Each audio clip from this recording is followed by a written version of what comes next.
Bueno, si les parece bien, vamos a empezar recordando eh, lo que vimos la ocasión anterior. ¿Qué vimos la ocasión anterior, Fernando? Buenas tardes, doctor. Buenas tardes. Bueno, lo que se trató en la clase pasada, o al menos lo que se comenzó a tratar de definir, es la verdad, o bueno, el concepto de verdad. Entonces, a grandes rasgos, lo que se hizo fue una pequeña interpretación de lo que Spinoza considera como idea ficticia e idea falsa, y relacionarlas estas con la idea verdadera.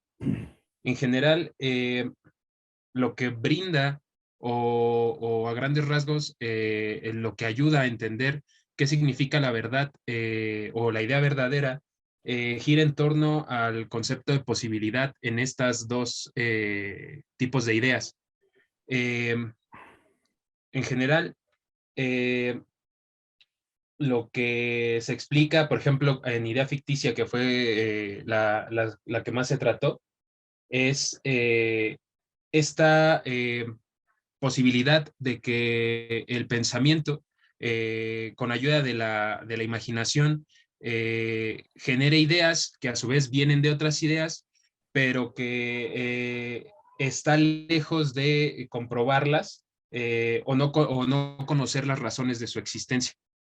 Estas también, bueno, estas ideas ficticias se dividen en existencia y esencia. Las de esencia es más una cuestión de naturaleza de la imaginación como entendida como creadora.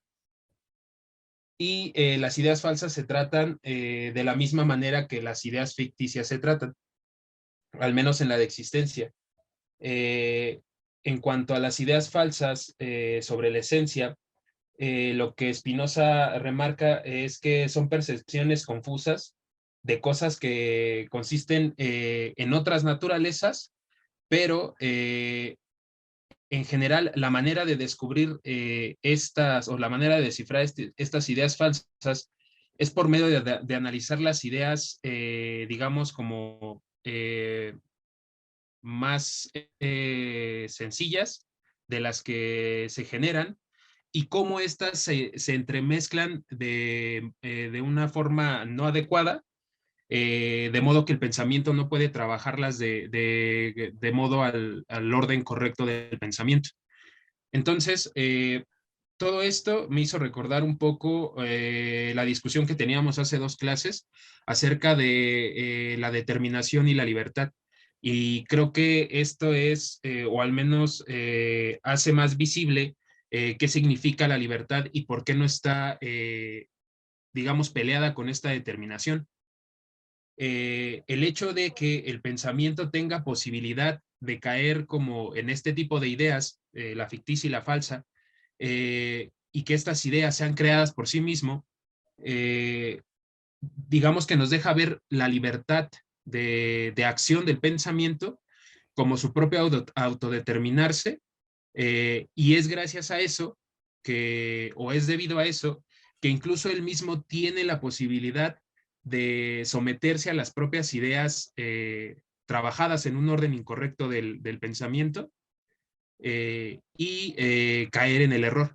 Entonces, creo que eso es lo que yo podría rescatar de la clase pasada, sobre todo este concepto de posibilidad en relación con la libertad y la autodeterminación del pensamiento y la esclavitud que se da de este pensamiento, del pensamiento, por medio de las ideas que él mismo genera, ¿no? Muy bien, gracias, Fernando. ¿Alguien más quiere participar? ¿Algún voluntario? A ver, voluntarios.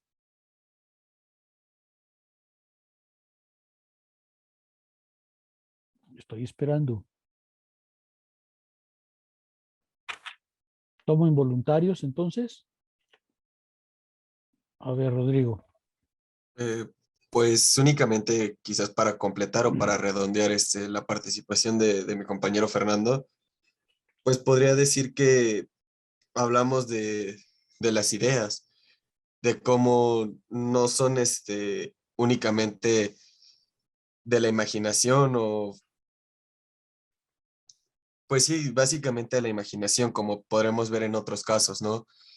Inclusive aquí ya se nota más una diferencia con la filosofía de Descartes en cuestión de la edificación, ¿no? Que hablaba Descartes de la torre del conocimiento. Es algo que yo aquí ya noto bastante, esa vertiente que se abre. Y por otro lado, esta parte de que las ideas no son espontáneas del pensamiento, tal como lo comentaba ya Fernando, sino que es un proceso por el cual se va reformando el mismo pensamiento y el cual se va construyendo debido a las necesidades que se presentan y por la autorregulación que él tiene como característica. No el ser algo más que dependiente de sí mismo, algo que reside en sí y que por tal motivo ahí mismo tenemos la verdad, ¿no? A través del pensamiento. Eso yo creo que podría completar lo que ya bien había comentado mi compañero Fernando. Muy bien, ¿alguien más puede agregar? Llegamos, si no recuerdo mal, la ocasión anterior al parágrafo 69, en donde Spinoza introduce un concepto importante que él llama la forma de la verdad. ¿Qué significa eso? La forma de la verdad. Ya vino toda una discusión, ya estableció toda una discusión acerca de la diferencia entre la idea verdadera, las ideas ficticias y las ideas falsas. Ahora introduce la forma de la verdad. ¿Qué quiere decir eso, Fernando? Pues por lo que se vio en la clase pasada, eh, llegando a la denominación de la verdad como una denominación intrínseca al pensamiento. En este sentido, lo falso y lo verdadero se distinguen gracias al propio orden del pensamiento. Justo ponía el ejemplo de el caso de la arquitectura y el cálculo. Propiamente, en este caso de si la casa era verdadera gracias al cálculo o el cálculo era verdadero gracias a que la casa se mantenía, veíamos que lo que hacía posible que la casa fuera verdadera era el cálculo. Con este ejemplo, lo que trataba de mostrar era cómo que digamos que el orden o la verdad eh, no se da en las cosas, sino en relación con del pensamiento consigo mismo. Eso es más o menos lo que estábamos o en donde nos quedamos con respecto a la idea de verdad. Muy bien. ¿Por qué dice Spinoza que si un artífice tiene una idea y si esa idea de cualquier modo no se realiza en la realidad, la idea sigue siendo verdadera? ¿Cómo explican eso? Suena paradójico. ¿Cómo lo explican? ¿Voluntarios? A ver, Eh, se comentaba lo que recuerdo de la clase anterior respecto a esto, cuando la verdad no, cuando una idea es verdadera, no importa si existe o no, según lo que yo recuerdo, es porque la verdad no depende de algo exterior, sino que depende de la misma idea, ¿no? Del mismo orden de las ideas, nos comenta Spinoza. Ya no hay una regla exterior para ellas. La verdad de la idea no está en el exterior, entonces, sino dentro de la misma idea. Es lo que nos comentaba usted con el ejemplo de cuando vimos que verdaderamente la Tierra se movía, ¿no? Incluso antes de que probáramos que la Tierra se movía, ya era algo que aceptábamos.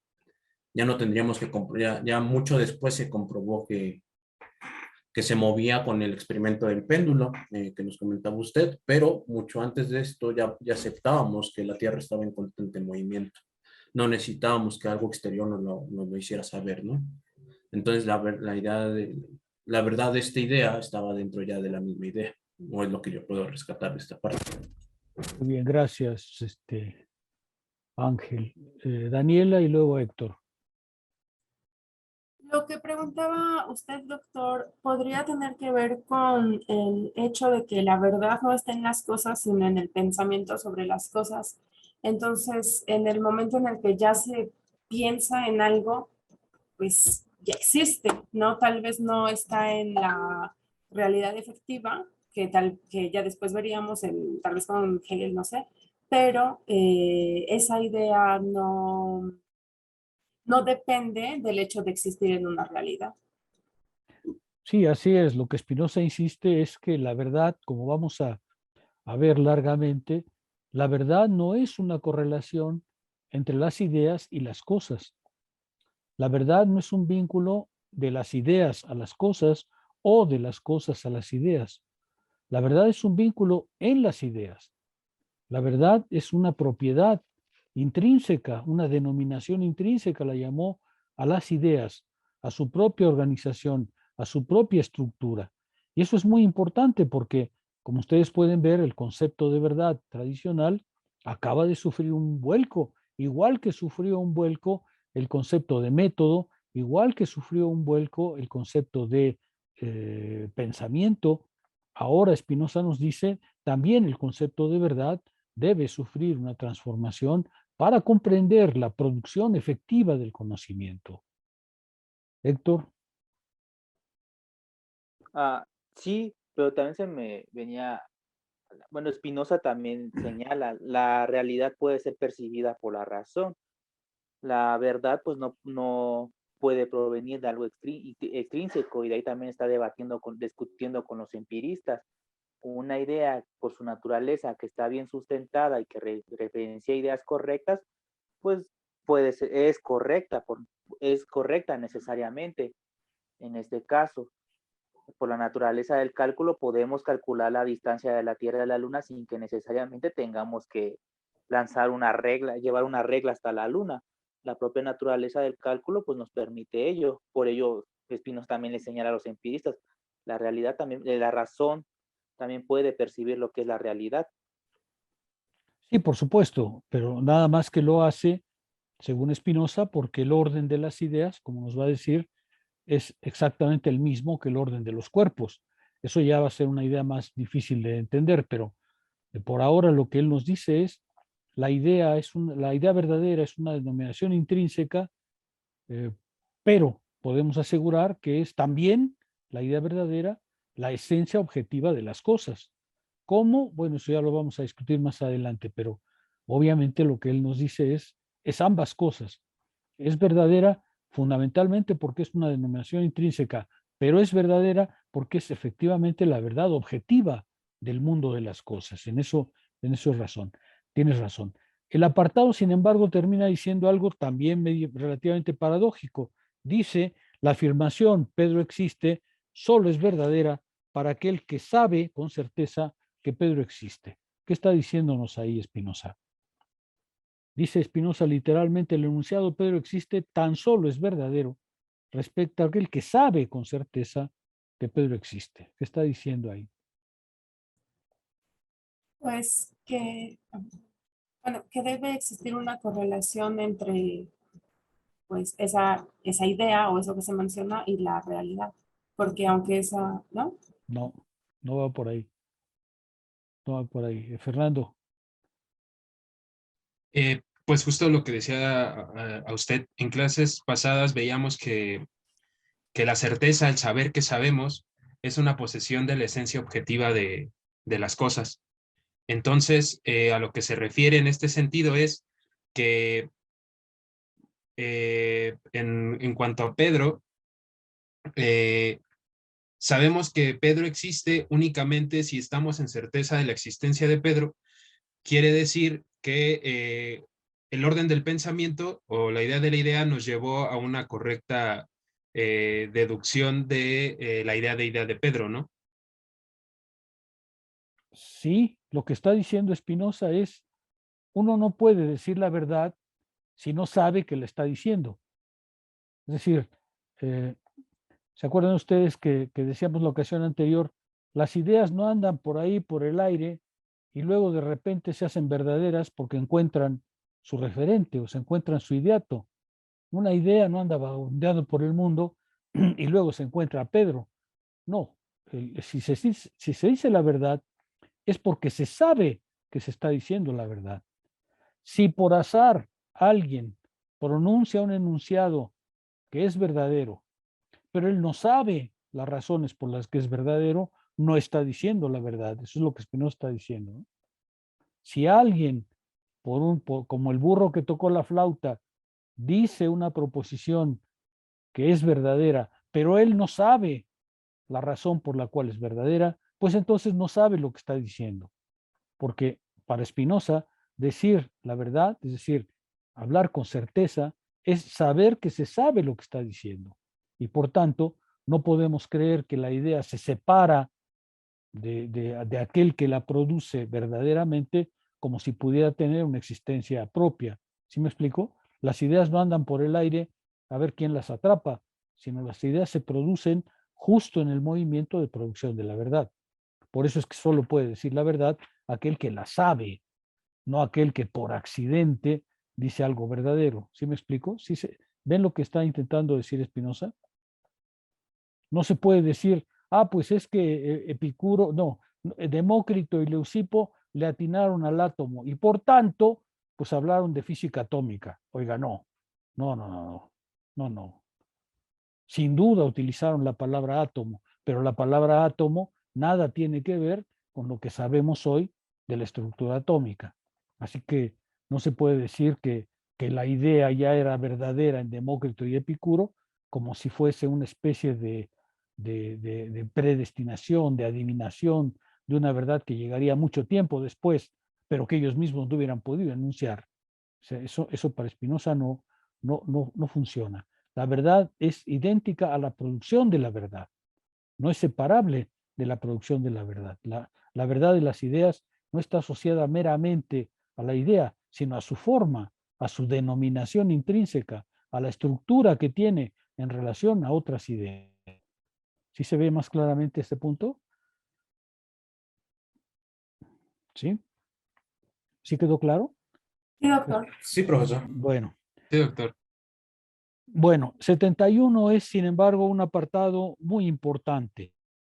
Bueno, ¿qué encontramos en 71? Ahí sí ya deben haber empezado a leer nuevamente. ¿Qué encontramos en 71? Bueno, lo que logré extraer de esto es que al principio y al final del párrafo nos dice que, en pocas palabras, que la forma del pensamiento verdadero no está en otro lugar que en el mismo pensamiento, ¿no? Hay que deducirla de cómo funciona el pensamiento. Hay que saber cómo funciona el entendimiento o el pensamiento para saber cuál es la forma verdadera de este. O al menos es lo que yo logré descartar desde el principio, de cómo empieza y cómo acaba. ¿Algún comentario adicional? Spinoza está Sí, bueno, diciendo, creo perdón, que... sí, sí, por favor, adelante, disculpe, doctor. adelante. No, adelante. Bueno, creo que hace referencia a esto en el párrafo 71 porque en el parágrafo 70 habla ya de que existe algo real o algo de realidad en las ideas, en la forma de la verdad de las ideas. Entonces, lo que trata de decir Spinoza aquí me parece a mí que es, si hay algo real ya de manera intrínseca en las ideas, quiere decir que el pensamiento mismo es el que influye esa realidad a las ideas. Entonces, para entender qué es eso real o esa parte real que influye, debemos entender la naturaleza misma del pensamiento. Sí, en efecto, 71 está vinculado a 70 justo porque nos acaba de decir cuál es la forma de la verdad. Y lo que está afirmando Spinoza es la verdad de una idea verdadera. No es una relación de congruencia con algo exterior, pero tampoco es una cualidad accidental y pasajera que le acaece a la idea. La verdad de una idea no es un accidente, no es un predicado que le viene a la idea, sino es algo que es inherente. Por eso dice es algo real en la idea. Es algo que le es inherente a la idea misma. Es decir, que la idea nace con su verdad. La idea, decíamos hace unos minutos, la idea no puede ser verdadera antes de su afirmación, antes de su producción, porque la verdad es, la idea verdadera no es otra cosa que la producción de lo verdadero de la idea. O bien, producción de la idea verdadera e idea verdadera son exactamente lo mismo. La idea verdadera nace con su verdad. Su verdad se engendra con su movimiento. Una idea no es y luego se hace verdadera porque la idea verdadera nace con la verdad. O bien, la verdad es interior a lo verdadero. O bien, de lo verdadero. Producción de lo verdadero, enunciación de lo verdadero, son un único movimiento para Spinoza, porque la verdad no es una cualidad extrínseca a la idea, sino es la formación misma de la idea, la afirmación misma de la idea. La idea nace con su verdad, no está y luego alguna afirmación la hace verdadera. Su verdad nace con ella. Algo hace que la idea sea verdadera y este algo no es inmediatamente su conexión con el objeto, sino su conexión con otras ideas. Decir que una idea es la esencia objetiva de un objeto es pues decir que es interiormente verdadera por sí misma y que la razón debe ser buscada en ella, no en el objeto, sino en la esencia del orden ideal. Déjame insistir en esa expresión, producción de lo verdadero. La idea verdadera nace con su producción, nace verdadera. No es y luego, por un accidente, se descubre verdadera. La idea verdadera como verdadera, porque la producción de lo verdadero es justamente la producción de la verdad. O dicho de otra manera, no hay una relación inteligible más que entre una idea y una idea. No hay una relación inteligible entre una idea y un objeto, o entre un objeto y una idea. La única relación inteligible es entre una idea y otra idea, porque las dos son de la misma naturaleza. Solo entonces puede hablarse de verdad. La actividad de la inteligencia, pues, es a la vez la que justifica y funda el conocimiento, como también lo que lo extiende, lo afirma y lo construye. La actividad de la inteligencia es, pues, lo único que justifica y fundamenta el conocimiento. Y es ello mismo, la actividad de la inteligencia, la que lo expande, lo afirma y lo concluye. Aquí volvemos a encontrar las características que Spinoza ha atribuido al pensamiento. Es una actividad espontánea y perfecta en sí, cuyo desarrollo no tiene otro fin mismo. ¿Por qué el pensamiento tiene esa capacidad de autonomía? Porque es espontáneo y perfecto en sí, porque no tiene otro objetivo más que el mismo. El pensamiento no hace más que trabajar al pensamiento, actuar sobre sí mismo para fortalecerse, producirse, intensificarse, hacerse cada vez más coherente. Es decir, la verdad en el plano del pensamiento forma un mundo perfectamente delimitado. ¿Sí? ¿Sí se comprende esto que estamos diciendo? Por eso es que la idea del método se resuelve tan sencillamente como lo hizo Spinoza. Siendo la verdad una denominación intrínseca al conocimiento, no hay fuera del conocimiento ningún... Esto es importante, puesto que la verdad es una denominación intrínseca. No hay fuera del conocimiento, no hay fuera de la producción de lo verdadero ningún otro signo externo con el cual reconocerla. O dicho de otra manera, el conocimiento produce la verdad y produce la justificación de esa verdad. Y no se requiere de ningún signo externo, no se requiere de ningún método, no se requiere de ninguna garantía, no se requiere de ningún elemento externo que venga a garantizar, a justificar la verdad, porque la verdad se justifica justamente al interior de ese mismo movimiento del pensar. ¿Sí se ve lo que está diciendo Spinoza? 71. De ahí que la forma del pensamiento verdadero debe residir en ese mismo pensamiento sin relación a otros y no admite como causa suya al objeto, sino que debe depender del mismo poder y del mismo entendimiento. ¿Qué significa eso? Explíquenmelo.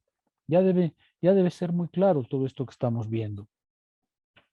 71. De ahí que la forma del pensamiento verdadero debe residir en el mismo pensamiento. Pues estamos hablando de nuevo de este mecanismo de autotratarse o, sí, de que el pensamiento mismo se descubre en sí mismo, ¿no? No es algo, no es que tenga que ir al exterior para realmente eh, conocerse, ¿no? Realmente tiene que estar investigándose y tratándose a sí mismo. ¿Sí? ¿Algún comentario adicional? El Pues como párrafo, tal, a ver, perdón, doctor, es no, adelante, esta adéntrelo. idea de que el pensamiento trabaja para sí mismo, esta autorregulación que como ya lo comentaba Ángel, se da y no necesita de una correlación entre las cosas. Entonces, por eso mismo es que Spinoza vuelve a introducir o más bien a recalcar esta idea del pensamiento como motor del pensamiento, si se pudiera ver de esta forma. Así es. Déjenme avanzar nuevas afirmaciones en torno a esto. El método, pues, no puede preceder a la idea verdadera como una condición. ¿Por qué no puede? Porque nada precede a la formación de la verdad. La formación de la verdad la forma de la verdad es su propio despliegue. Y no hay condiciones previas. No hay ninguna experiencia previa que permita pensar cuál es el camino adecuado a la verdad, porque la verdad es algo que se produce y se justifica en ella misma. Por eso, Spinoza sostiene que si el método se separa de la verdad, entonces la verdad sigue el camino del escéptico.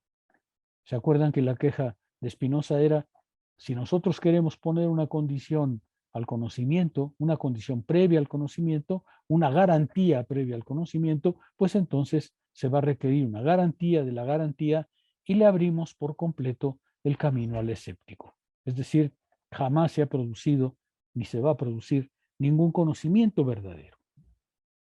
Spinoza habla pues de forma, además, porque la idea es verdadera en su propia necesidad y no tiene otro contenido que ella misma. Aquí hay dos términos importantes, el de necesidad. La idea es verdadera por su propia necesidad.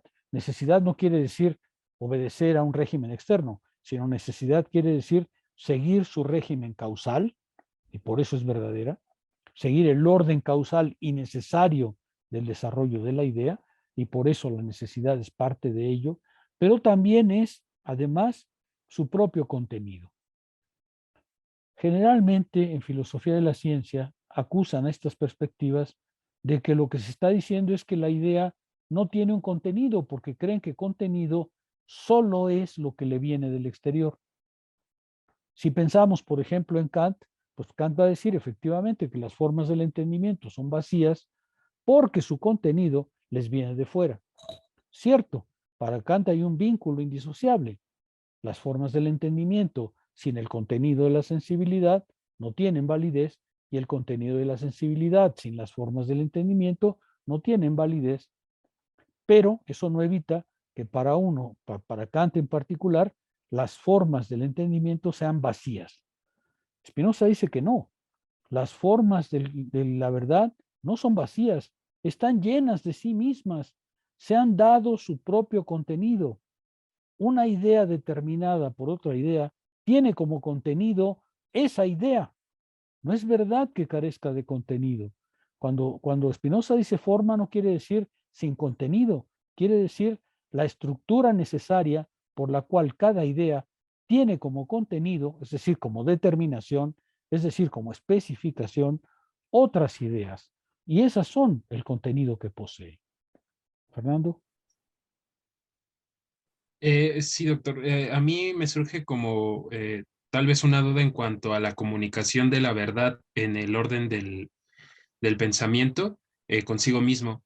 Digamos que en alguna objeción que podría ponerse Spinoza es, bueno, es que se puede pensar esto gracias a que nosotros tal vez ya tenemos, digamos, incluso un lenguaje propio del pensamiento, entendido a lo mejor, pues sí, referido enteramente a una cuestión lingüística, ¿no?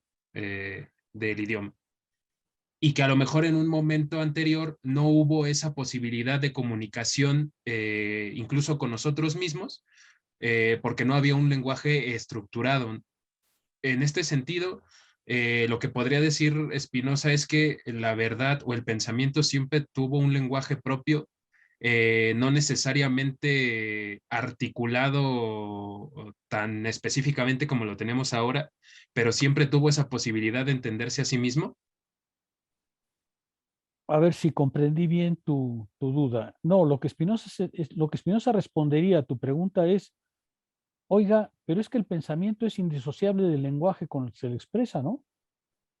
Usted no puede decir, antes era verdadero en un lenguaje inadecuado.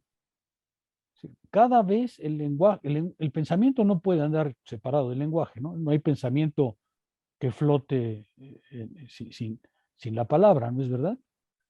Entonces, lo que diría Spinoza es que cada momento la producción de la verdad supone la producción del lenguaje con el cual esa verdad se expresa. Tú no podrías decir que hay una verdad que la puedas separar del lenguaje en el que se expresa. Y el lenguaje en el que se expresa es lo que constituye la forma de la verdad también. Ahora, obviamente, cuando la forma de la verdad cambie, cambiará el lenguaje con el cual esa verdad se estructura. Y en ese sentido, Spinoza diría, pues es que en realidad los medios de comunicación de la verdad son exactamente la verdad misma, son la verdad en su propia producción.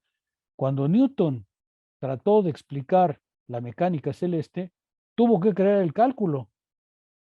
La mecánica celeste de Newton era imposible de explicar con los procedimientos algebraicos previos. Era necesario encontrar nociones como derivada, como función, para poder explicar lo que Newton quería explicar. No hay separación entre la verdad y el discurso lingüístico, estructurado, sintáctico, por el cual esa verdad se produce. ¿Queda un poco más claro? Cada Sí, vez, a doctor. ver, Sí, muchas cada, gracias.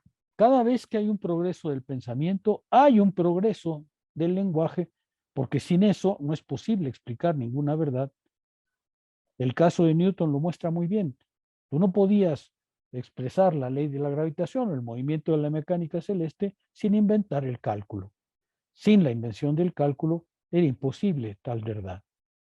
La verdad, la producción de la verdad incluyó la producción del lenguaje, es decir, del contenido y de los conceptos que le dan emergencia a esa verdad. ¿Sí? Ahora, tú hacías la primera parte de la pregunta énfasis en la comunicación. Pues es que en realidad, a ver,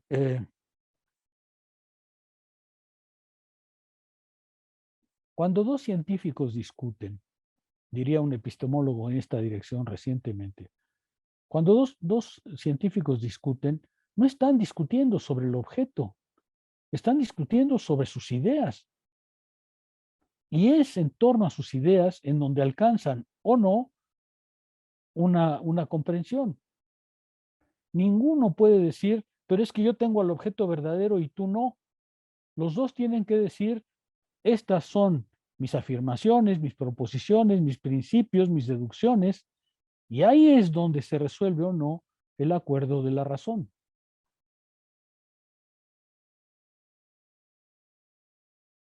La razón, porque así son las cosas, pues puedes estar seguro que no tiene la razón, porque si lo que hace es apelar a las cosas, entonces no tiene los principios y los argumentos para decir que es verdad. ¿Sí me explico? Vamos a decirlo de otra manera quizá más interesante. La verdad debe convencer a la razón. Debe convencer con argumentos, con principios, con razonamientos, y no tratando de referirse a realidades supuestas conocidas por todos. Si Spinoza logra convencerles a ustedes de su punto de vista, no será porque les dice, fíjense las cosas, sino fíjense en los argumentos que les estoy dando. Fíjense en la concatenación de mis afirmaciones y dejen que ese trabajo de la razón les convenza. Habrá quien no quiera convencerse porque efectivamente la razón solo puede convencer al que quiere ser racional. A muchos otros que no les interesa ser racionales, la razón no les dice nada. Pero a aquellos que les interesa, la razón debe darles los argumentos para ser convencidos. Y de ninguna manera está apelando al reino de las cosas, a que se fijen cómo las cosas son como son, sino al reino de las ideas, a que se fijen cómo ciertas afirmaciones sobre el método, sobre el pensamiento, sobre la verdad, efectivamente dan razón de lo que la verdad, el pensamiento y el método es. ¿Sí queda un poco más claro? Sí, doctor. Sí, muchas gracias.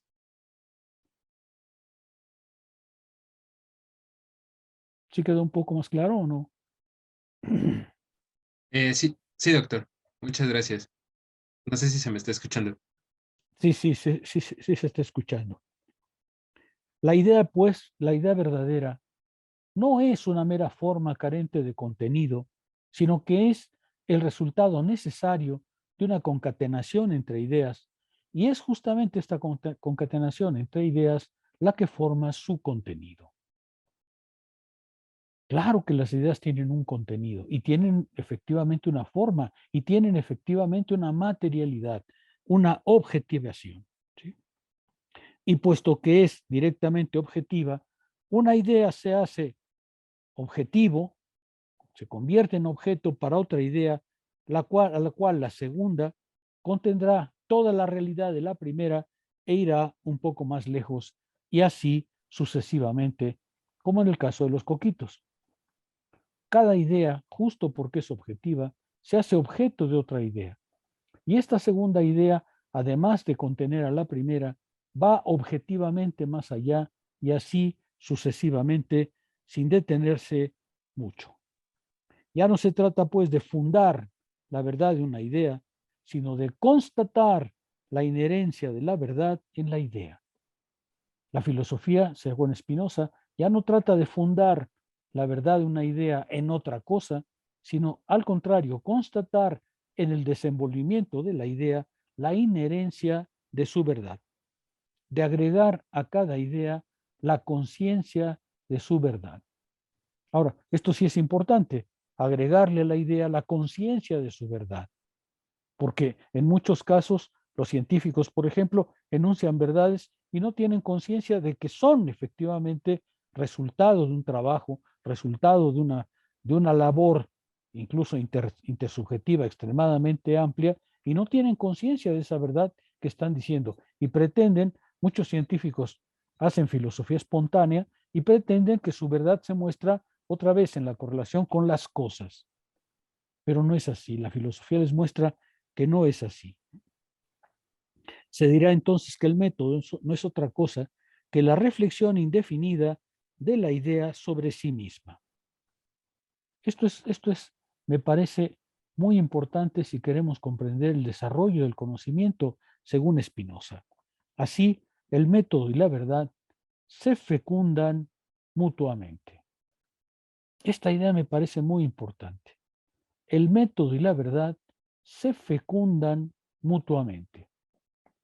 El método permite la idea se reflexiona y comprende el método, y esa idea que reflexiona y comprende el método puede ir más allá en otra verdad.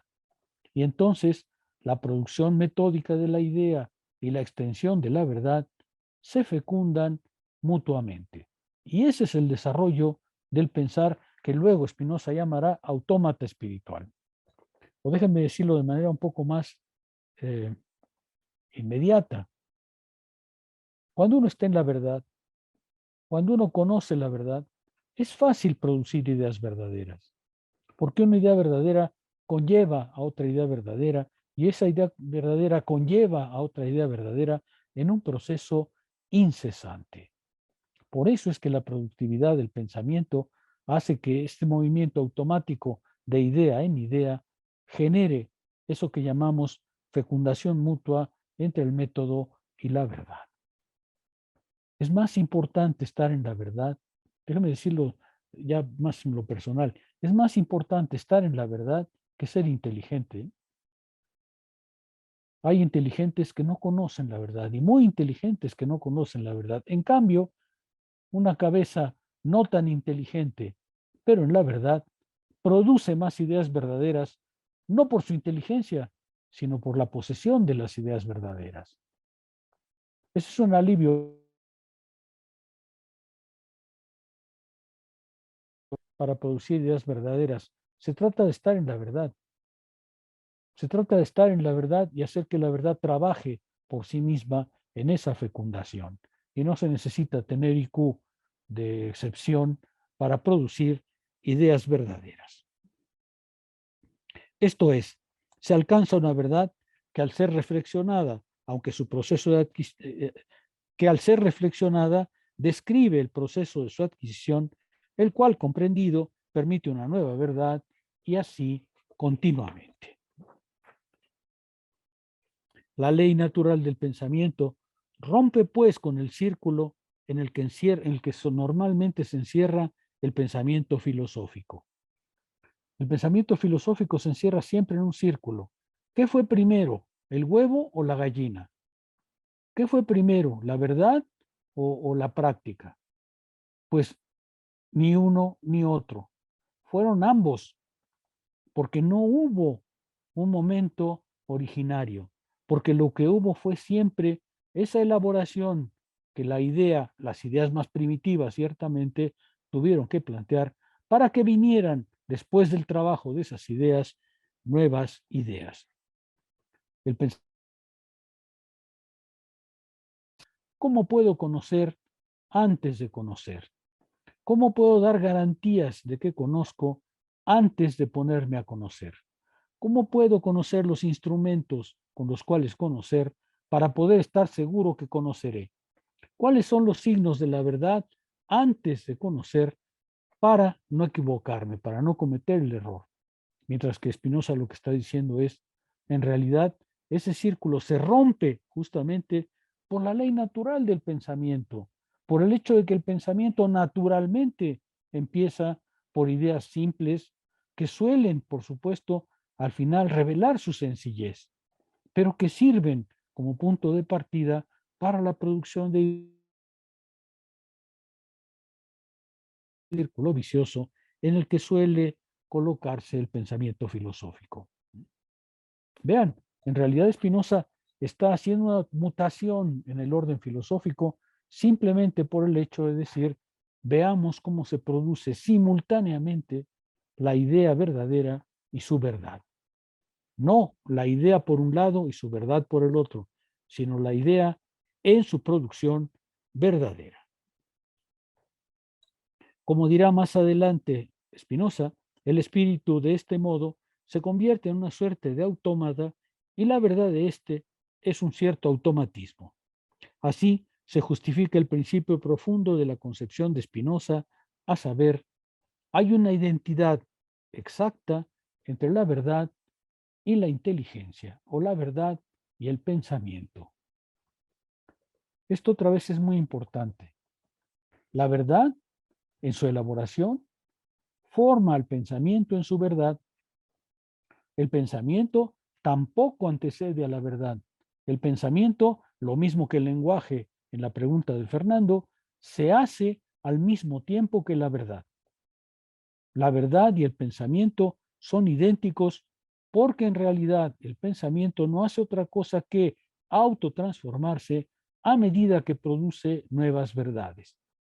Hay una historia del pensamiento y no solo una historia de las ideas, hay una historia de la razón, hay una historia de la forma que el pensamiento ha adoptado para poder producir ideas verdaderas.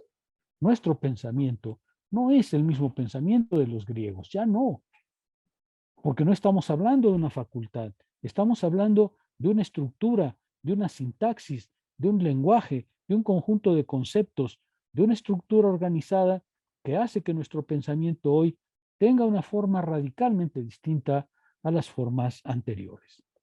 O déjenme decirlo de una manera más filosófica quizá. el pensamiento tampoco preexiste a la verdad. La verdad es a la vez producción del objeto y producción del pensamiento que piensa ese objeto. Producción simultánea del pensamiento y del objeto que lo piensa. Producción simultánea del objeto que está siendo pensado y del pensamiento que lo piensa. De los instrumentos con los que se lo piensa y del objeto que está pensado con esos instrumentos. Simultánea y no separadamente. ¿Se comprende aquí? Me voy a detener porque son ideas que me parecen muy importantes y que me gustaría cerciorarme de que están quedando un poco más claros. Estamos en la panza ahora sí de la teoría de Spinoza. ¿Algún comentario? ¿Preguntas? ¿Todo es tan claro? Bueno, se puede decir entonces que un pensamiento siempre es correcto porque este a su vez deviene de otro pensamiento que es correcto y lo va remitiendo, y en ello pues hay un transformar siempre donde también este ejercicio de la razón producirá nuevo pensamiento. Un ejemplo, por ejemplo, la idea de plusvalor deviene de una idea que es correcta, que es la del valor, y es correcto, y eso pues posibilita nuevas construcciones de verdades. Bueno, yo así he estado captando.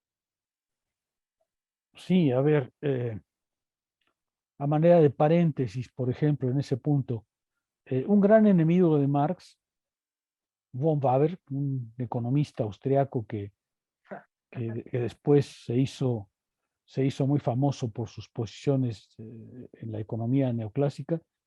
Von Waber decía,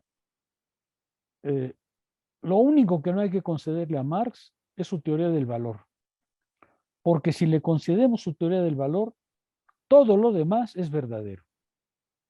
Es decir, lo que hay que negarle es el punto de partida, porque si el punto de partida que plantea es verdadero, entonces el mecanismo del capital, todo es verdadero.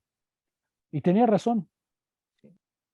¿Por qué? Porque una idea verdadera conduce a otra idea verdadera, esta idea verdadera conduce a otra idea verdadera. Por supuesto, eso es solo cuando estamos en las ideas verdaderas, ¿eh? Ya después hablaremos de las ideas de la imaginación. La mente humana no está nada más formada por verdades, está formada también por un montón de ideas imaginativas. Y entonces Spinoza nos va a llevar justamente a pensar en esa separación. Pero por ahora, cuando estamos en la idea verdadera produce otra idea verdadera sin cesar. ¿Sí? Doctor, perdón, una duda. A Ahorita ver, sobre lo que menciona, en este caso de Marx, supongamos que la idea del capital de Marx es verdadera, pero nosotros no se la otorgamos. Por más que nosotros no se la otorgamos, diría Spinoza que no deja de ser verdadera y no deja de tener entonces su valor como verdad. Y entonces aquí sería un problema, ¿no? O sea, porque por más que nosotros neguemos la idea y saquemos argumentos para refutarla, no pierde este valor de verdad, ¿no? por eso es que Marx sigue en pie, ¿no? Después de 150 años de denegaciones. El problema, justamente por eso estas posiciones importan, porque lo que se está diciendo es, mira, no creas, en respecto a Marx en particular, no creas la opinión de fulano, de sutano y de mengano. Lee el Capital. Lee el Capital, o sea, comprende el mecanismo de conocimiento que está dentro ahí. Y si, como creo que sucede, te convence de la razón de lo que es,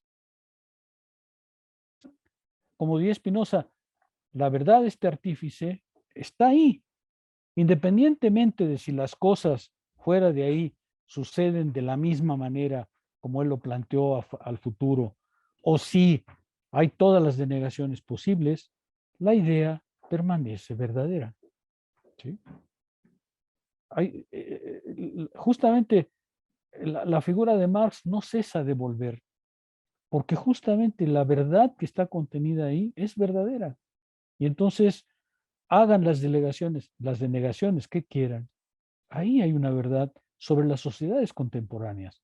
Toda la verdad No, probablemente la parte central de la verdad sí, pero toda la verdad no. Hay muchas cosas que se deben mejorar, superar, avanzar, pero eso no la elimina. Y justo por eso es que Marx no acaba de desaparecer, ¿no? Es difícil pensar en alguien que haya sido más veces y más masivamente intentado refutar que Marx, ¿no? ¿No crees? Sí, Ahora, profesor. Marx De diría, acuerdo. Marx diría, no me crean a mí, créanle al libro, lean el libro, léanlo, compréndanlo. Y si lo que está diciendo ahí es verdadero, pues es verdadero, aunque, aunque se oponga el mundo. ¿Sí me explico? A ver, déjame, para redondear un poco este punto, eh, a mi juicio, después de la experiencia académica que he tenido, no tenemos ninguna idea, ninguna teoría similar a la de Marx para comprender las sociedades contemporáneas. No hay ningún equivalente, ni en economía, ni en ciencia política, ni en sociología, ni en historia. No hay ninguna teoría equivalente. No hay. Búscale en todas las ciencias que quieras y verás que no hay ninguna teoría con la coherencia y con la fuerza explicativa de Marx para comprender las sociedades contemporáneas. Otra vez, ¿todas? No, sin duda, porque desde el Capital para acá ha corrido mucha agua, pero el núcleo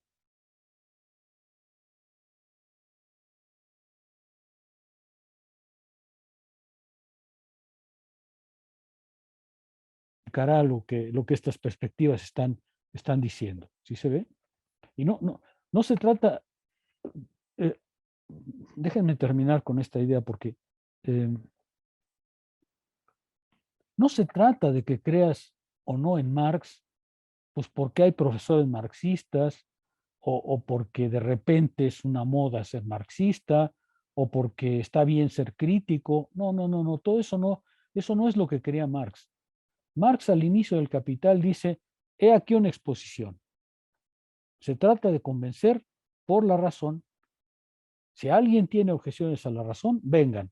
Pero si solo tiene opiniones, pues mire, quédense de lado, no me importa. Lo que verdaderamente importa es discutan racionalmente de esto y no me crean de palabra y no crean que es por una posición ética y no es tampoco una posición política o una posición moral. No se trata de defender a los pobres o de crear una teoría del desprotegido. No. Se trata de explicar las sociedades contemporáneas como son. Y eso es lo que él se propone. Y eso es lo que a mi juicio logra. Pero claro, ahí. Pero quizá también vale la pena reflexionar esto que acabamos de decir previamente. Cuando alguien no quiere ser convencido, no quiere ser convencido. No quiere ser convencido, no recurre a la razón para ser convencido. Para comprender la razón y la verdad, hay que desear comprender. Y el que no desea comprender, pues no va a comprender.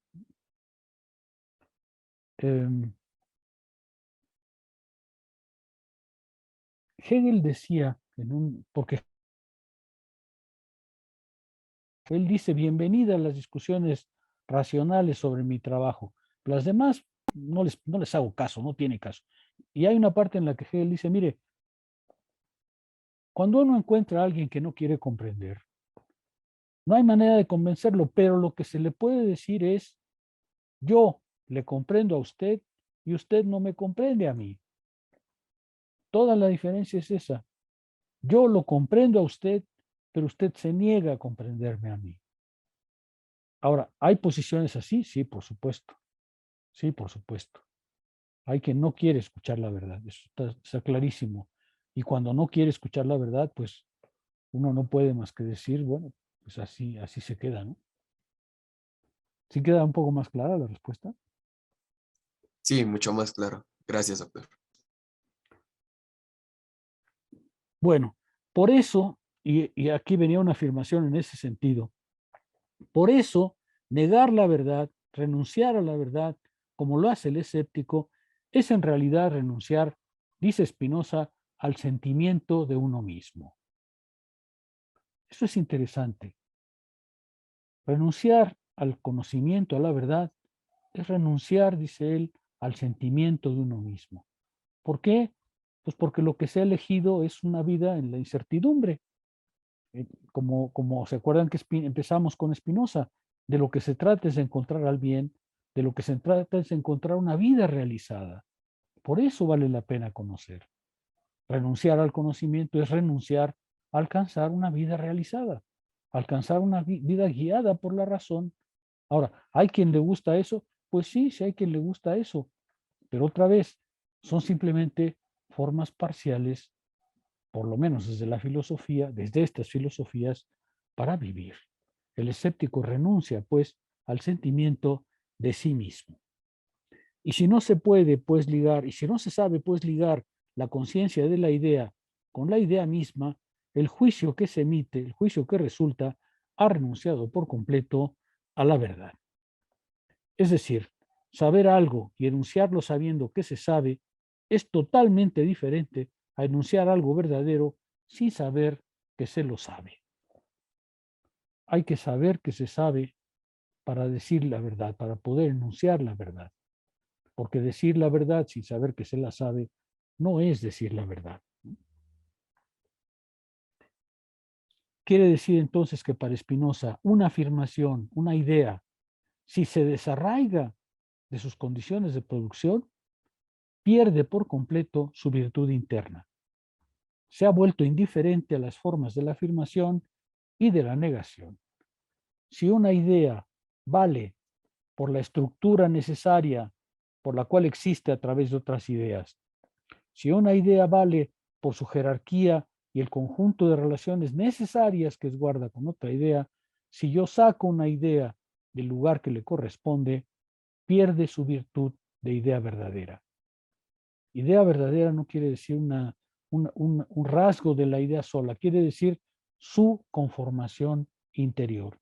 Y si se la saca del lugar, pues entonces se aniquila aquello que es su verdadera necesidad. O dicho de otra manera, para hablar con otros filósofos, la verdad es un sistema. La verdad no es una serie de afirmaciones hechas a tontas y a locas. La verdad es un sistema. Es algo que se tiene que desplegar sistemáticamente, porque solo como sistema la verdad puede ser demostrada.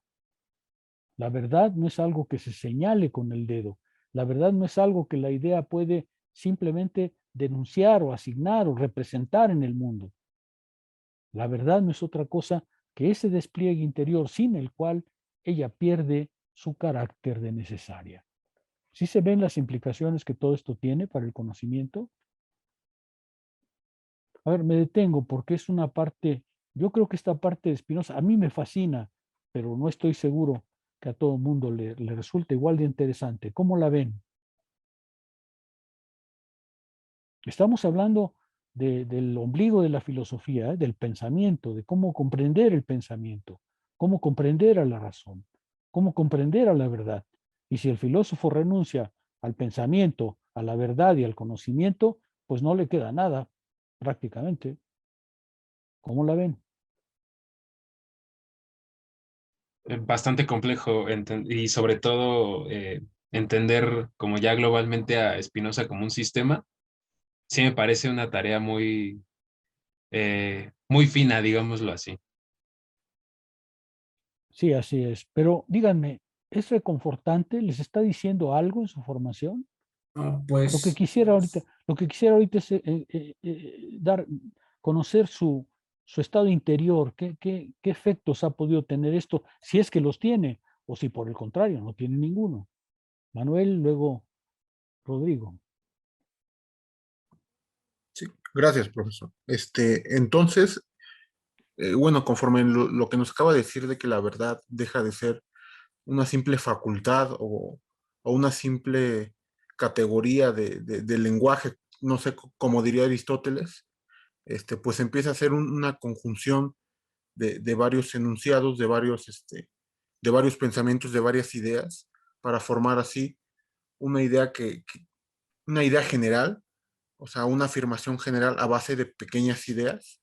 O sea, bueno, a lo que me quiero emitir es que la verdad ya deja de ser esta característica que tienen las cosas y empieza a desplegarse, empieza a abarcar ciertas, pues ciertas características, ¿no? O sea, ciertas afirmaciones y dejar de ser solo una cosa o una facultad que tienen las cosas.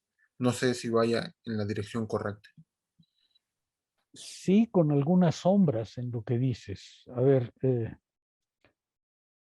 esto último que decíamos que también es muy importante. La verdad no es una característica de una proposición o de una idea sola. La verdad es un sistema de ideas, exactamente igual que tú no puedes explicar la evolución sin todos los conceptos que están dentro de la doctrina de la evolución. ¿Sí? Tú no puedes sacar una idea cualquiera y declararla verdadera o falsa por su relación con las cosas o por algún rasgo que tú quieras ponerle. Para que una idea sea verdadera, es preciso que esté al interior del sistema en el que se despliega con muchas otras ideas. Por supuesto, las ideas tienen una jerarquía. Hay ideas de mayor alcance e ideas de menor alcance, pero todas ellas forman un sistema unificado, un orden de exposición. Ninguna idea puede aparecer de la nada, tiene que aparecer vinculada a otras ideas que le dan razón de ser. Y por eso el conocimiento es sistemático. Por eso es que Spinoza va a escribir la ética como todo un orden geométrico para decirnos, mira, comprender a Dios y comprender todos los efectos supone recorrer todo este camino en el cual las ideas se van concatenando, se van vinculando unas con otras hasta producir en ti la comprensión, hasta producir en ti la aprehensión del objeto que estamos intentando pensar. Es decir, sí, por supuesto, la verdad deja de ser una relación con las cosas, la verdad deja de ser una propiedad de los objetos, la verdad deja de ser una propiedad de las ideas aisladas, la verdad es el despliegue sistemático de lo verdadero, eso es lo que decíamos hace rato, el despliegue sistemático de lo verdadero, la producción simultánea de los medios de enunciar la verdad.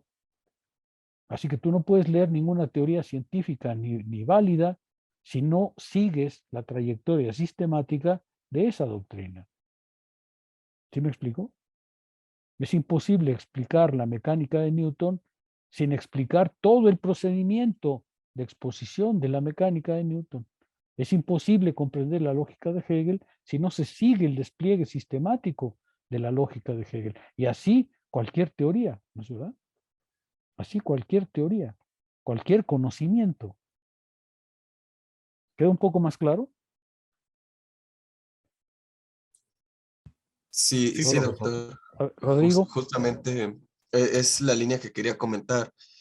Yo aquí veo algo muy interesante que es la cuestión de desplegar un sistema en cuestión a una base histórica, el otorgarle el espacio y el efecto que tuvo el proceso histórico que se dio en cierto tiempo, ¿no? Y cómo se enlaza con nuevos sistemas y nuevas propuestas que se van transcurriendo. Y esta vez, como se ha dicho ya innumerables veces, ¿no? El proceso por el cual el pensamiento se reside a sí mismo o va evolucionando de alguna forma. Y quizás como usted lo comentó y quizás con riesgo de extrapolar un poco la situación, pero este proceso lo podemos ver ahorita con Spinoza y quizás si vamos unos cuantos años adelante, vamos a ver el mismo proceso histórico con Hegel, el cómo trata de extraer este proceso histórico para entender la filosofía. Y si nos vamos un poco más hacia acá, vamos a encontrar el mismo proceso en Marx. Quizás cambian algunas cosas, pero vemos esta necesidad de entender la filosofía, el pensamiento, el conocimiento a través de los procesos históricos que se han presentado a lo largo de la historia. Es decir, que para poder hacer la filosofía debemos de entender los procesos históricos que han marcado el pensamiento. Y yo creo que aquí es donde se abre una línea interesante en Spinoza, este punto de resaltar el pensamiento a lo largo de la historia. Yo es lo que noto aquí interesante en Spinoza y que cada vez se vuelve más, claro de cierta forma. Sí, como lo dice Fernando, ¿no? Es delicado entender a Spinoza porque sí es algo complejo, pero siento que entre más se comienza a leer, más claro queda el asunto y más interesante se vuelve también. Claro, ese es justamente el papel del conocimiento, ¿no? Que a medida que avanza se hace más claro, se profundiza y se hace más interesante, efectivamente. Y por otro lado, la línea que tú describes de Spinoza, Hegel, Marx, a mí me parece verdadera. De hecho, es lo que yo hago, lo que yo intento. O sea, me parece que ese es, eh, a mi juicio, una de las líneas filosóficas más relevantes de nuestro tiempo. Fernando. Pues sí, más o menos iba por la misma línea yo, ¿no? Hegel, en el prólogo de la fenomenología, menciona que la verdad no es una moneda de cambio. Y es justo lo que nos muestra aquí Spinoza, ¿no? Creo que la importancia que tiene Spinoza en cuanto a ver el, el, el pensamiento o el desarrollo del conocimiento como un sistema en el que si mueves una pieza, no solo la idea específica que sacas pierde la verdad, sino que también el sistema entero empieza a tambalearse, ¿no? Entonces, creo que lo importante también es, en este sentido, que el pensamiento se autotransforma a sí mismo en su propia necesidad.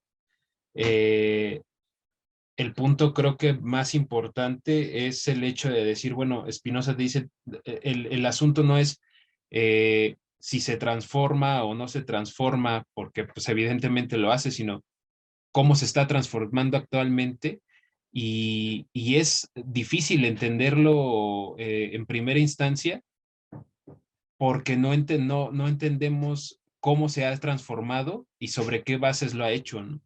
Creo que uno de los primeros cosas para leer a lo mejor a Spinoza es empezar a tener una idea completamente diferente de conceptos como necesidad, del propio pensamiento, de posibilidad, de transformación. Y es, me parece a mí, lo complicado de su sistema, el perder toda digamos que esas ideas ficticias o falsas que justamente hemos creado alrededor del propio pensamiento y de cómo funciona y adentrarte a realmente, a ver cómo realmente funciona el pensamiento y cómo es que se transforma. Entonces, en general creo que eso es lo que a mí me ha dejado hasta ahorita el rumbo del curso, sobre todo en la cuestión de la apertura y de que conceptos que aparentemente ya los tenemos preestablecidos requieren sí un cierto nivel de abstracción para poder soltar esas cuestiones como preconcebidas, por así decirlo. Sí, ya llegaremos un poco más adelante a la crítica que Spinoza está haciendo al pensamiento, a las concepciones tradicionales del pensamiento. Pero déjenme subrayar algo que parece trivial, pero que creo que es interesante. Vean ustedes su propia experiencia. No había manera de decirles que era Spinoza antes de echarlos al agua con Spinoza. Yo no podía contarles una historia acerca de qué era Spinoza sin que ustedes tropezaran con el texto de Spinoza y encontraran las espinas del texto mismo. O sea, igual, exactamente igual que lo que Spinoza nos dice, era imposible hacer la experiencia de Spinoza antes de la experiencia de Spinoza. La expresión de Spinoza no es sencilla porque en su brevedad, en su puntillosidad, Spinoza suele dejar muchas cosas que hay que detectar, que hay que descifrar en cierto modo. Pero lo cierto es que exactamente igual que con otras doctrinas, no hay manera de explicar a Spinoza sino en el texto de Spinoza, con la rugosidad, con las dificultades que Spinoza misma plantea. Y si tenemos razón, si Spinoza tiene razón, es la lectura, es la gradual elaboración del pensamiento la que le va dando a la vez claridad y certeza. De eso se trata el curso. Bueno, pasemos al parágrafo siguiente, 72. ¿Qué encontramos en 72? Ahí dice, vamos a construir una esfera.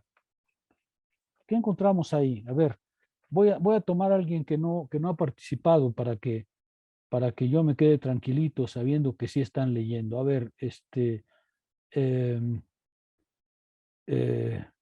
Cris Vale, Cristian, ¿qué dice 72? Sí, buenas, doctor, buenas noches. Pues prácticamente lo que dice en el parágrafo 22 viene con relación a... 72. Disculpe. Sí, 72. 72. Viene con relación a lo que estábamos diciendo de que una...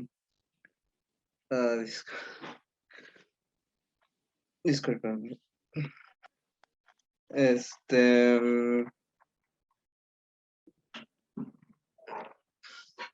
La idea como tal no puede ser considerada verdadera. En este momento está poniendo como ejemplificación una esfera. Esta concadenación viene que podríamos considerar como el precepto de esfera, que ¿cómo podría continuar?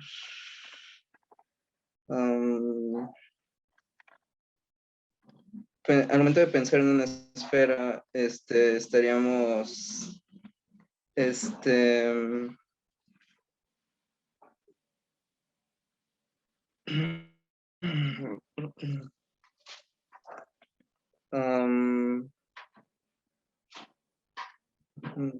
no sé. A ver, Cris, muy vaga, muy vaga tu respuesta. Lee, por favor, con más cuidado, Sí. porque tu respuesta fue sumamente frágil. Otro Sí. candidato, Luis Galindo. ¿Qué dice 72? Buenas noches, profesor. Bueno, Buenas noches, Luis. en 72 comienza planteando con el ejemplo de la esfera, que esta esfera se plantea la idea de un... ¿Cómo lo plantea? Discúlpeme un momento.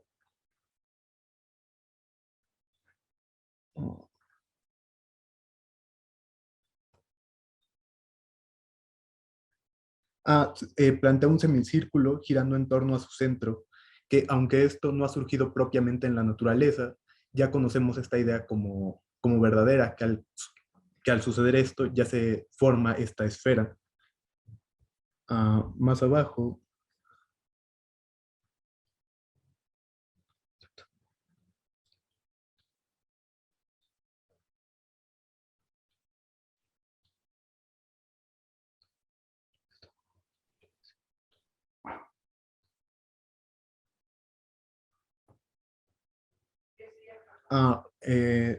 de esto plantea que se pueden formar estas ideas simples sin temor a error, pero que la verdad esta parte sí se me está haciendo un poquito compleja.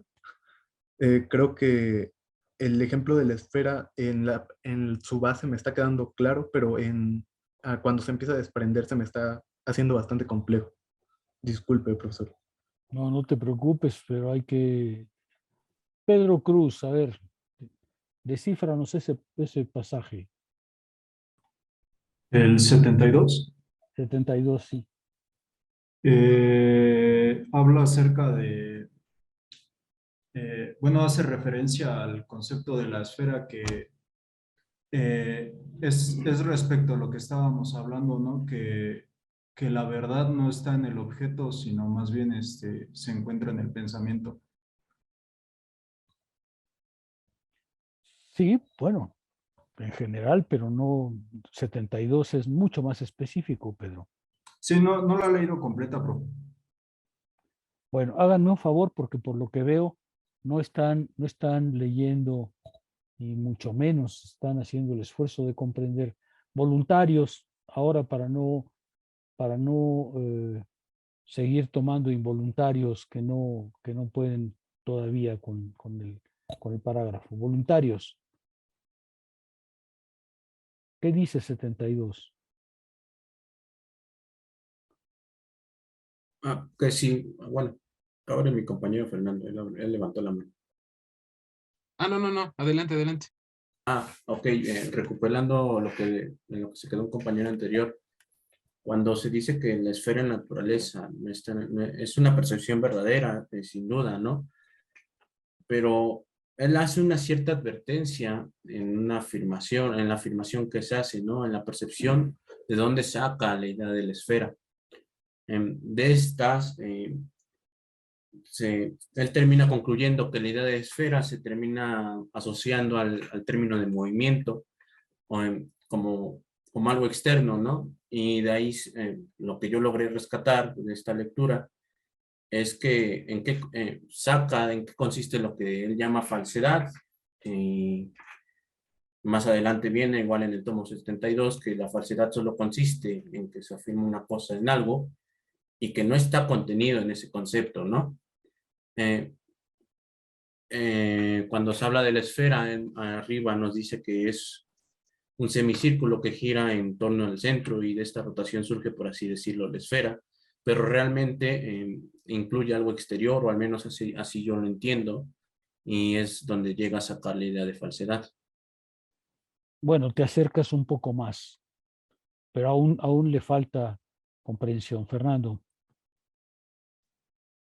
Pues lo que hace Spinoza con este ejemplo es pues demostrar el poder natural del pensamiento. Él lo dice de esta manera, a ver, permítame.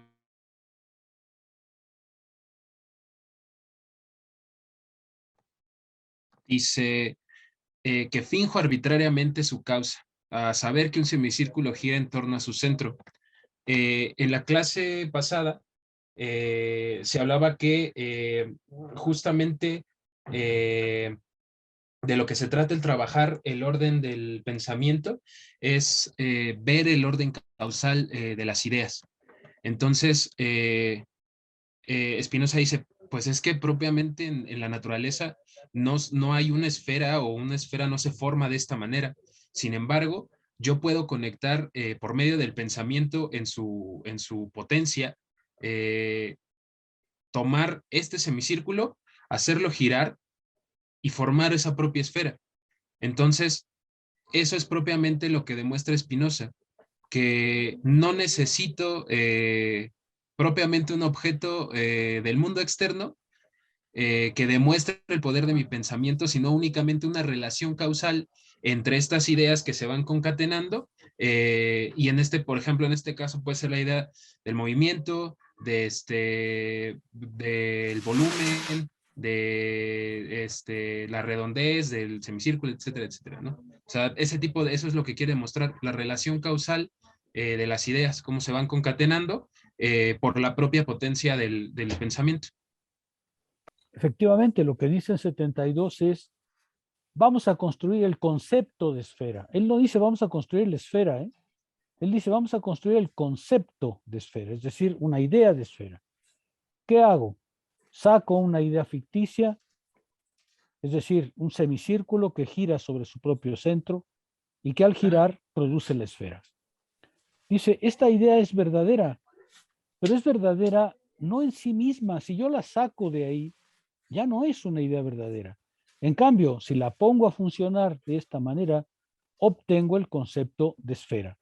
Y obtengo el concepto de esfera porque efectivamente la fuerza de mi pensamiento me permite construir el concepto de esfera, no la esfera, no trates de construir una esfera con eso. El concepto de esfera puedo alcanzarlo justamente por la fuerza de mi pensamiento.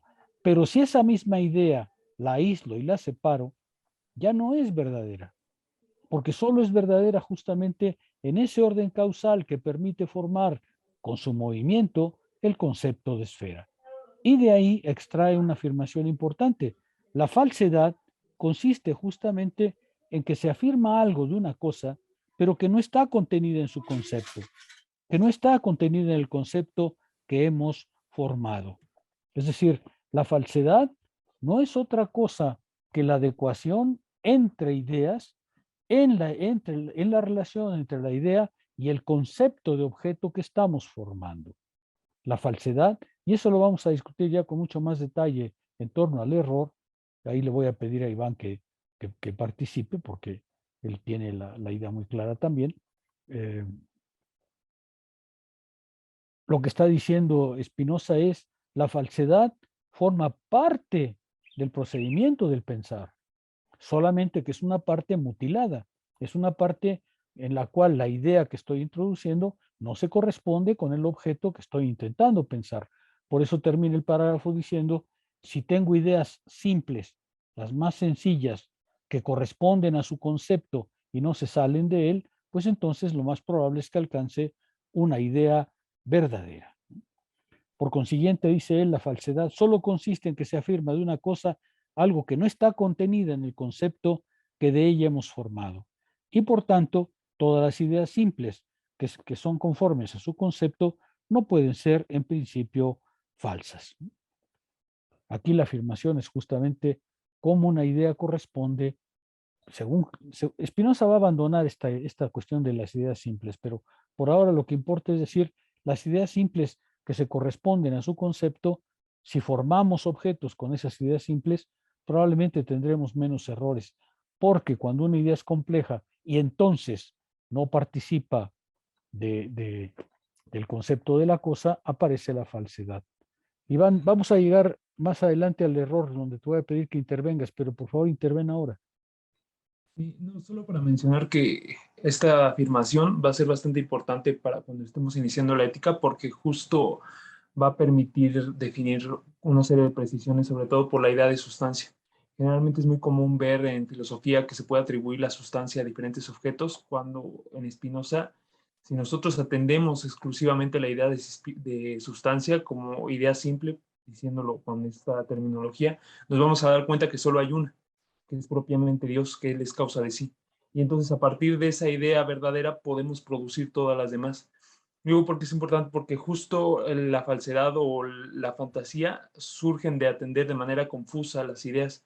Por eso esta idea de semicírculo ligada a movimiento es lo que introduce la falsedad. Sin duda se puede construir así un círculo, pero la cuestión es que tenemos que encontrar una definición que permita derivar todas las propiedades del objeto para poder decir que propiamente es verdadero. Así es. Así es. Gracias, Iván. Bueno, ¿qué dice 73? Vean ustedes que ya estamos probando su fuerza filosófica, ¿eh? 73. Yo sé que voy muy despacito, pero ahorita lo que me interesa es que empiecen a echar a andar el caletre. ¿Qué dice 73? ¿Debo atrapar otra vez involuntarios? Dice Spinoza, se trata de averiguar con qué poder logra nuestra mente formar esas ideas. Vamos a examinar con qué poder forma nuestra mente esas ideas. ¿Y qué es lo que encuentra? Doctor, aquí yo más bien tengo una duda. ¿Me escuchan? Sí te escucho, pero prefiero una respuesta que una duda. Bueno, Primero la que respuesta y luego la duda. sí. Y aquí habla de la mente y cómo esta es la que se encarga de crear las ideas. Pero es que de verdad mi pregunta es muy grande porque tal vez no tiene valor, pero por eso creo que vale la pena hacerla primero. ¿Por qué usa la palabra mente? O sea, es que yo no sé, creo que no he visto en casi ningún texto la palabra mente. Es que Entonces, probablemente no estuviste presente cuando hacía yo el señalamiento de que en la ética, la segunda parte, que se llama justamente el origen y la naturaleza de la mente, él usa la palabra mens, que normalmente se traduce, o muchos traductores traducen por alma. El problema de la palabra alma, para mens, que es el latín, el problema de la palabra alma es que nosotros sugiere muchas otras cosas aparte del aparato mental. Entonces, es mejor aceptar la idea de mente, porque lo que Spinoza está diciendo es, lo que vamos a examinar es nuestro entendimiento. Y eso es lo que él entiende por mente. Está examinando con mente el funcionamiento de nuestro entendimiento, aunque en algunas traducciones se usa la palabra alma. Cuando en la ética termina la primera parte que explica la naturaleza de todas las cosas, la segunda parte, que es donde vamos a concentrar parte de nuestro interés, se dedica justamente a examinar la estructura y el origen del funcionamiento de nuestro régimen mental, de nuestro régimen de pensamiento. Eso es mente. Sí, doctor, sí lo recuerdo, más bien ahora que lo dicen, lo recuerdo, sí estaba presente, pero no me acordaba de eso. Y entonces no, finalmente va a referir al alma, que me imagino yo después va a ser referencia al espíritu. Si te es más cómodo, usa régimen mental, por ejemplo, ¿no? Vamos a examinar la estructura y el origen de nuestro régimen mental. ¿Cómo se forman nuestras ideas? Para Spinoza, el alma no es más que la composición de ideas, y por eso es mejor traducirlo por mente, porque si traduces alma, pues cuando decimos alma, por lo menos en el lenguaje común, pues parece que te está refiriendo a una sustancia intangible, que está en muchas partes, que es espiritual, y no, en realidad lo que está diciendo Spinoza es, vamos a examinar nuestro régimen mental. ¿Sí? Bueno, Bueno, ahora sí, ahora ya está, ya respondí a la pregunta. sí, Venga la y respuesta. y en ese sentido, en este parágrafo de lo que hablan es justamente de esa relación que hay, como que justamente es la mente la que se encarga de crear esas ideas. Mm,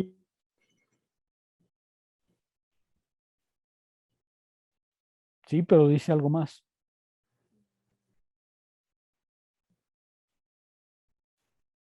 A ver, ¿qué más? Sea Daniela u otro. sí. Dice, resulta que el poder de nuestra mente no es infinito. La prueba es que podemos equivocarnos, ¿no? Dice literalmente.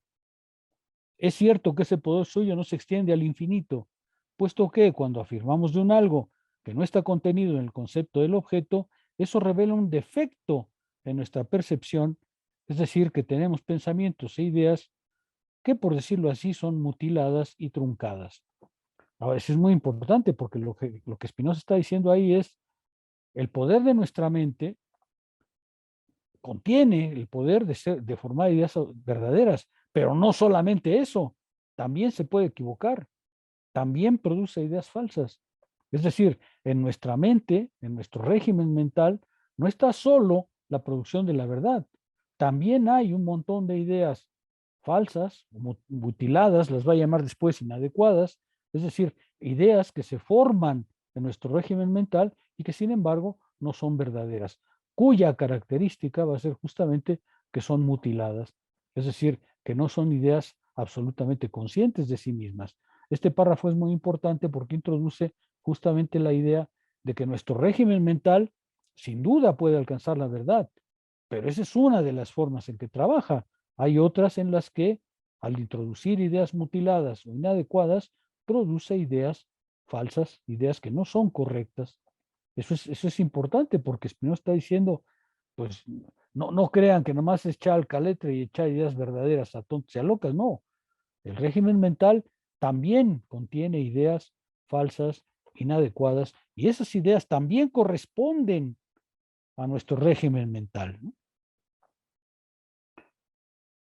Dice al final de ese párrafo, y sí, como parece a primera vista, pertenece a la naturaleza del ser pensante formar pensamientos verdaderos o adecuados, es cierto que las ideas inadecuadas solo pueden surgir en nosotros porque somos o de que somos parte de un ser pensante cuyos pensamientos constituyen nuestra mente, unos en totalidad y otros solo en parte. Spinoza está ya introduciendo el tema de la falsedad. Es decir, hay ideas, nuestro aparato, nuestro régimen mental puede producir ideas verdaderas, es decir, ideas cuya necesidad es completa, es clara, es absoluta, pero también puede producir ideas cuya necesidad, cuyo orden lógico no es completo. Y por tanto, dice Spinoza, pues tenemos que darnos cuenta que también esas ideas, las mutiladas y las falsas, son producto de nuestro régimen mental. Esto va a ser muy importante para el futuro, porque Spinoza va a decir, nuestro pensamiento genera ideas, pero no todas las ideas que genera son verdaderas. Es necesario distinguir dentro del orden del pensamiento las ideas falsas que también son obra de nuestro régimen mental, que también son obra de nuestra propia actividad. Algunas ideas, dice él, algunos pensamientos en su totalidad son constituidos por nuestra mente, son las ideas verdaderas, pero otros solo son en parte construidos por nuestra mente y son las ideas falsas. Por ejemplo, si nosotros guiamos nuestra existencia por las percepciones de oídas o por las percepciones vagas, pues esas son ideas también, están en nuestro régimen mental, solamente que son ideas vagas, de oídas, percepciones ficticias, que si no sabemos discriminar, pues parecen también obra del pensamiento, pero no obras completas. Spinoza está introduciendo una idea que es muy importante. La falsedad forma también parte de nuestro régimen mental. Por eso es que es muy importante comprender la forma de la verdad. ¿Sí? Spinoza está ya introduciendo algo que va a ser sumamente interesante, porque dice, también las falsedades, también las ideas mutiladas son ideas. Yo lo expliqué en una de las primeras sesiones diciendo, todas las ideas que tenemos son verdaderas ideas, pero no todas son ideas verdaderas. Todas las ideas que tenemos son verdaderas ideas, son ideas formadas como ideas, pero no todas ellas son ideas verdaderas, porque muchas de ellas son ideas mutiladas, ficticias, falsas, mutiladas, inadecuadas. El ser pensante, y por eso introduce aquí el ser pensante, el ser pensante piensa siempre, pero dentro de su régimen mental, algunas de las ideas que forma son completas, conscientes de sí, necesarias y son verdaderas. Y muchas otras son mutiladas, incompletas y no conscientes de sí. Y también son ideas, también están en nuestra cabeza. ¿Se acuerdan que yo les decía en alguna de las ocasiones, ustedes no vinieron a esta clase con la cabeza vacía, vinieron con un montón de ideas? Y esas ideas que se han revelado falsas en muchos casos, pues también son ideas y están ahí en su cabeza. Hay que luchar con ellas, hay que enfrentarse con ellas. Ese es el problema de comprender, ¿no? Ninguna cabeza del ser pensante está vacía, siempre está llena de ideas. El problema es saber cómo se formaron y cómo distinguir entre ellas las ideas verdaderas de las que no lo son. ¿Por qué? Porque de otra manera vamos a guiar nuestras vidas por ideas ficticias, ideas falsas, ideas de oídas, ideas que no podemos cerciorarnos. ¿Sí queda más claro el 72, 73? ¿Algún comentario? Fíjense que les está resultando más difícil ya la lectura, no está tan sencilla y es comprensible porque Spinoza ya está diciendo cosas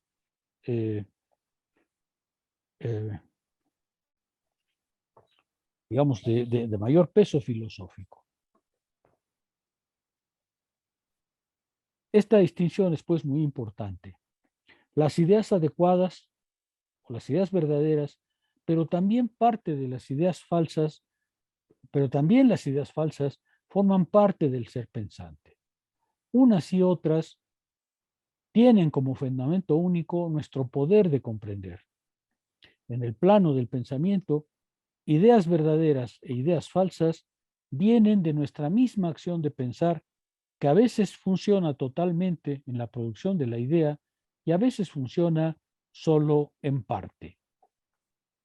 Ahí se ve justamente ya la idea de falsedad a la que vamos a dedicar la clase próxima. Vamos a ver, Descartes atribuía la falsedad a un acto de la voluntad, a un acto de la voluntad del investigador que iba más allá de lo que sus fuerzas le permitían. Spinoza va a decir, la falsedad no es un acto de la voluntad ni una distracción del pensador. La falsedad es una característica de las ideas, exactamente igual que la verdad es una característica de las ideas. En eso vamos a dedicar la próxima sesión. Me detengo porque queda poco tiempo y prefiero que haya preguntas antes de introducir ese tema, que es mucho más largo. Miguel. Sí, ahí Perdón, me queda. Héctor. Sí, Héctor Miguel. Entonces lo que llamamos ideas falsas, pues en realidad vienen siendo ideas parciales, que no quiere decir que sean del todo falsas, porque nos remiten a una idea, sino más bien que son ideas parciales que están mezcladas con otras ideas, y mucho de eso se debe pues a la propia capacidad del ser humano, ¿no? A la finitud que llegamos a tener, se puede decir, pero Sí, sobre todo son ideas bueno, parciales, ¿no? así es como Spinoza las va a llamar, ideas inadecuadas. Y va a ser muy interesante porque justamente lo que él dice es, como seres finitos que somos, muchas de las ideas que habitan nuestra vida, nuestra mente, nuestra acción, pues son ideas de ese tipo, ideas que escuchamos aquí, que nos contaron allá. Y entonces esas ideas mutiladas, esas ideas ficticias, pues orientan nuestra existencia. Y por eso tenemos que hacer una crítica al interior del pensamiento para saber cómo se producen ideas verdaderas para impedir que sean las ideas ficticias las que gobiernen nuestra vida. Pero nuestra finitud hace que muchas o una gran parte de nuestras ideas pues vengan justamente de esas ideas falsas o ficticias o escuchadas de oídas, ¿no es cierto? ¿Sí se ve? Por ejemplo, alguno de ustedes ha de haber oído, eh, no hay que leer a Marx porque él ya está sobrepasado. Y entonces vienen a la clase de Marx y me dicen, doctor, ¿para qué leer a Marx si está sobrepasado? Yo digo, bueno, pues es que no te has tomado la molestia de leerlo, o sea, esa idea ya está en su cabeza y les fue dicha por una autoridad seguramente. El problema es que esa idea es una idea que no han examinado, que no conocen todavía, no la pueden tomar como moneda corriente. Eso es lo que Spinoza va a acabar diciéndoles. ¿Sí se ve? Por ejemplo, alguno de ustedes cuando empezó la clase seguramente pensó, ¿y por qué mejor no lea Descartes, que está mejor cotizado en la filosofía moderna? Bueno, pues porque no siempre la filosofía moderna tiene razón en lo que cotiza. ¿Sí se ve lo que estoy queriendo decir? Claro, como conciencias finitas que somos, muchas de las ideas que están en nuestra cabeza, pues nos han sido legadas, dichas, transmitidas, y, y como conciencias finitas las asumimos, solamente que la filosofía consiste justamente en ir esas ideas como dadas, sino ponerlas a prueba. Por ejemplo, cuando pasemos a los afectos, si es que llegamos ahí, alguien nos va a decir, pues es que la pasión amorosa es un bien. Y entonces andamos por la vida diciendo, hay que enamorarse hasta las chanclas, porque es un bien. Y Spinoza va a decir, bueno, examínala, examínala.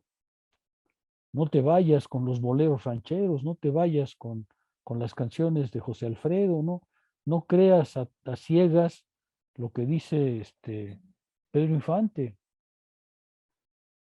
No orientes tu vida por las telenovelas de todos los días. Sí, estoy simplificando, pero no es falso lo que estoy diciendo. ¿Sí se alcanza a ver? Sí, profesor. Eso es lo que la filosofía y la filosofía seria les va a decir, ¿no? No acepten esas ideas simplemente porque están en la cabeza y puestas ahí por alguien. No crean que son sus ideas, de ninguna manera. Alguien dice, no, pero es que yo pienso así, como si cada uno produjera desde el interior de sí mismo su pensamiento. En realidad, lo que hace es repetir pensamientos que le han sido transmitidos de aquí y de allá, sin darse cuenta, haciendo los suyos, irreflexivamente.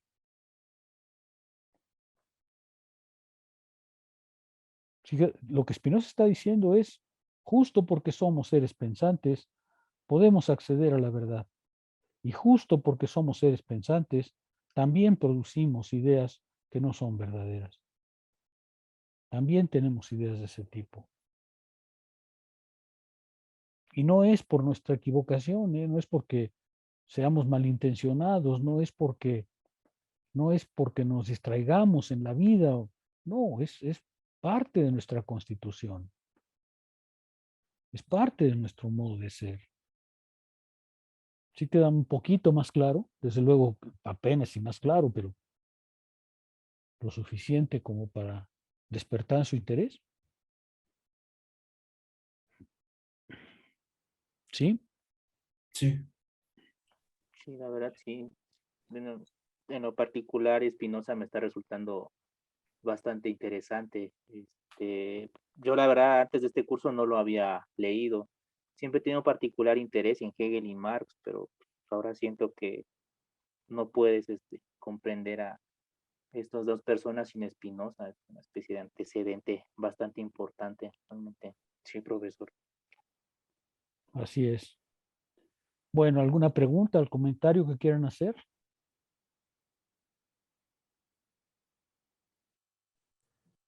Yo sí, doctora, a lo mejor me adelanto o no sé, pero tendría entonces, por ejemplo, Dios también esa posibilidad de construir ideas falsas. Spinoza dirá que cuando construyes el concepto de Dios, es verdadero. Pero si te dejas guiar por las ideas que te transmiten de Dios, no es verdadero.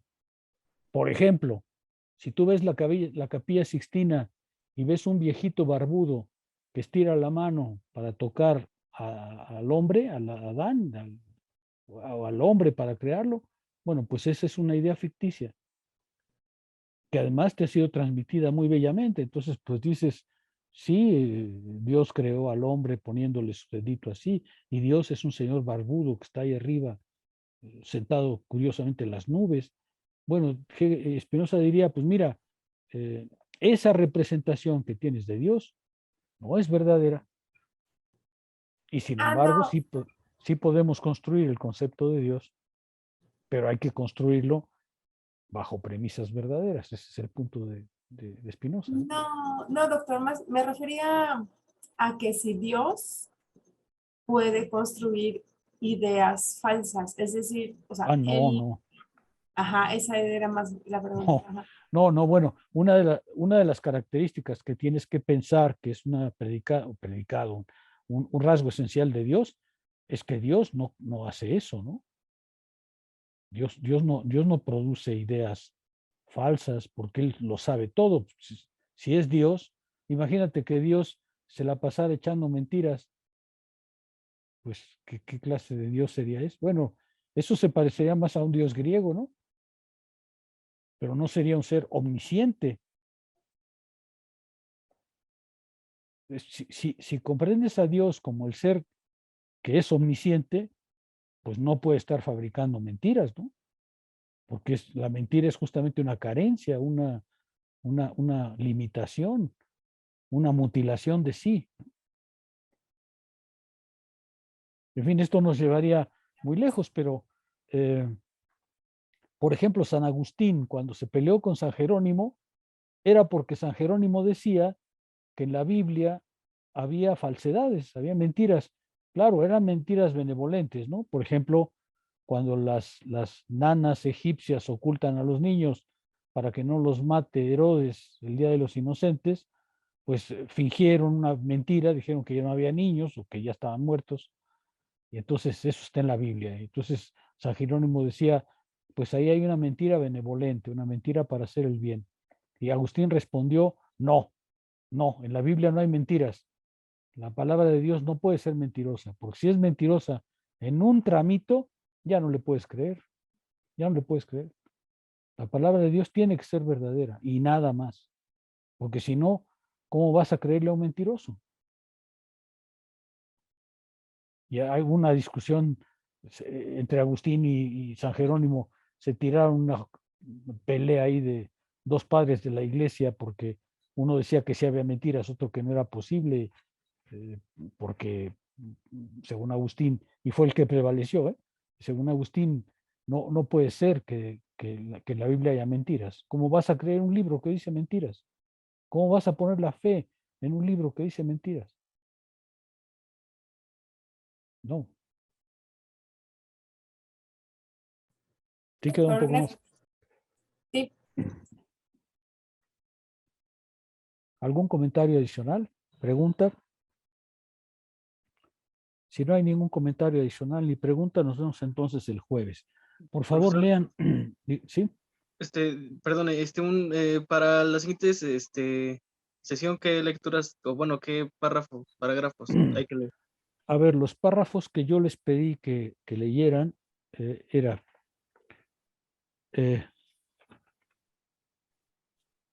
hasta el párrafo 76. El orden en el que vamos, nos quedamos en el 73, son 74, 75, 76.